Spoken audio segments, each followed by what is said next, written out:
মৌলভীবাজারে বন্যা দুর্গত খামারিদের মাঝে গবাদি পশুর গো খাদ্য বিতরণ কর্মসূচি।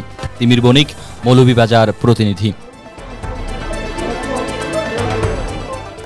প্রাণী সম্পদ অধিদপ্তরের ও ডেইরি উন্নয়ন প্রকল্প LDDP এর প্রাণী সম্পদ মাঠ সহকারী LFA ঐক্য পরিষদের উদ্যোগে মৌলভীবাজারে বন্যার্ত এলাকায় ক্ষতিগ্রস্ত শতাধিক খামারিদের মাঝে গবাদি পশুর খাদ্য, কুড়া, ফিড, ভুসি, ঔষধ এবং অন্যান্য গো খাদ্য বিতরণ কর্মসূচি অনুষ্ঠিত হয়।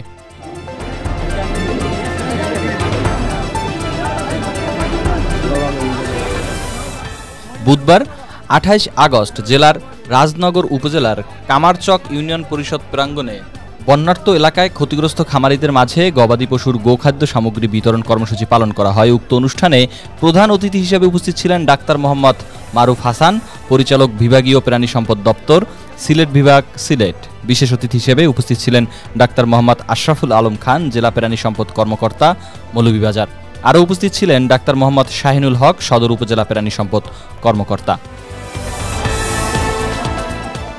এ সময় প্রধান অতিথির বক্তব্যে বলেন, সারা দেশে বন্যায় মানুষ চরম ক্ষতির সম্মুখীন। মাঠ সহকারীদের উদ্যোগকে কৃতজ্ঞতা প্রকাশ করেন।